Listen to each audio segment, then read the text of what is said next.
안녕하세요. 여러분께서 제공해주신 자료 잘 봤습니다.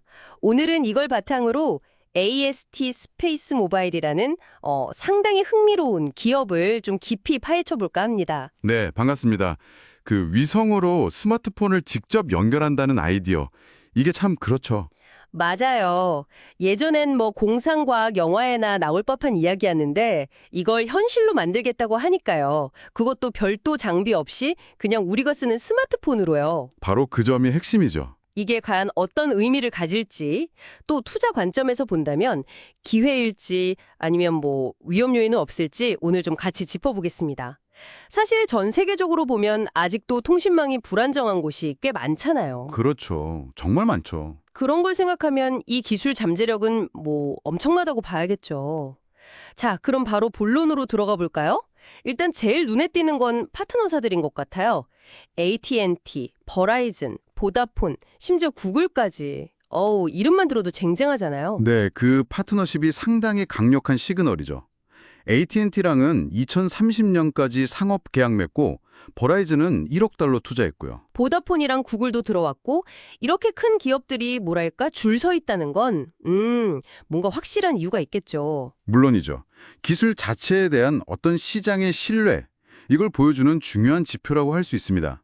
그리고 또 주요 시장에 진출하거나 그들의 방대한 가입자 기반에 접근하는데 아주 유리한 고지를 점하게 해주죠. 그렇겠네요. 근데 이게 모든 위험을 다 상쇄시켜 주는 건 아니라는 점도 좀 기억해야 할 것 같아요. 아, 어떤 면에서요? 그러니까 이 파트너들이 단순 투자자를 넘어서 실제 사업 파트너로서 얼마나 긴밀하게 또 적극적으로 상용화를 위해 협력할 건지 이게 좀 중요해 보입니다. 그들의 전략에 따라 AST의 운명이 좀 좌우될 수도 있거든요. 아, 그렇군요. 재무 상태도 한번 봐야 할 것 같은데요. 이게 숫자로 보면 좀 아슬아슬해요.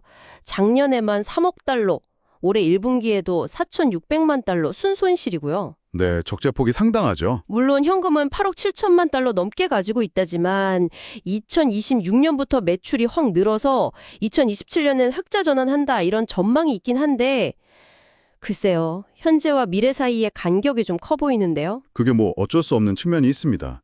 이런 위성 사업의 본질적인 특징인데요. 아, 초기 비용 때문인가요? 맞습니다. 위성 설계하고 만들고 쏘아 올리고 또 운영하고 이게 다 천문학적인 비용이 들거든요.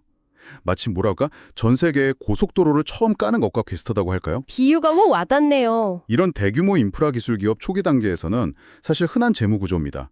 근데 진짜 중요한 건 이 계획대로 매출 성장을 딱 이루고 수익성을 확보할 수 있느냐. 바로 그 실행력에 모든 게 달려있다고 봐야죠. 실행력. 위성 발사 계획도 좀 그렇죠?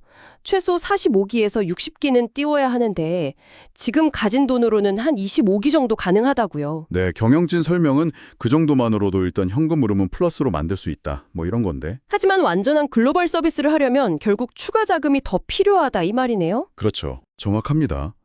위성 발사가 과연 계획대로 순조롭게 진행될지 또 예상치 못한 기술적 결함 같은 건 없을지 그리고 각 나라마다 규제가 다 다를 텐데 그건 또 어떻게 풀어나갈지 뭐 넘어야 할 산이 한두 개가 아니죠. 추가 자금 조달 문제도 있고요. 그럼요. 그게 또 핵심 과제고요. 애널리스트들 목표 주가 보세요. 30달러에서 63달러? 이 범위가 엄청 넓잖아요.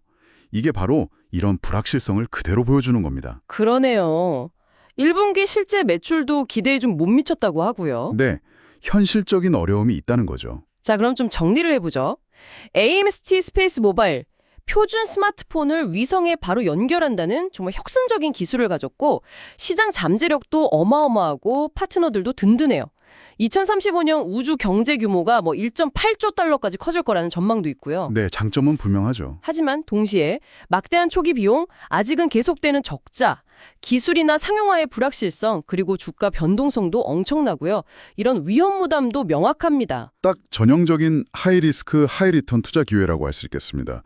성공하면 뭐 정말 세상을 바꿀 만한 잠재력이 있지만 실패 가능성도 분명히 존재하는 거죠. 그렇죠. 따라서 이런 기회에 접근할 때는 한 종목에 모든 걸 걸기보다는 좀 장기적인 관점에서 분산 투자의 일부로 신중하게 접근하는 편이 현명해 보입니다. 뭐 이건 여러분 각자의 위험 감수 능력에 따라 판단이 크게 달라질 수 있겠지만요. 던져보고 싶습니다. 정말 만약에요, AST 스페이스 모바일이든 아니면 다른 어떤 경쟁자든 이 위성을 통한 스마트폰 직접 연결에 성공한다면 이게 단순히 통신 격차를 해소하는 걸 넘어서 어떤 의미를 가질까요? 의미심장한 질문이네요. 전 지구적인 소통 방식이나 상거래, 문화 교류, 더 나아가서는 우리 사회 구조 자체에 어떤 근본적인 변화를 가져오게 될지 여러분도 한번 생각해 보시면 좋겠습니다.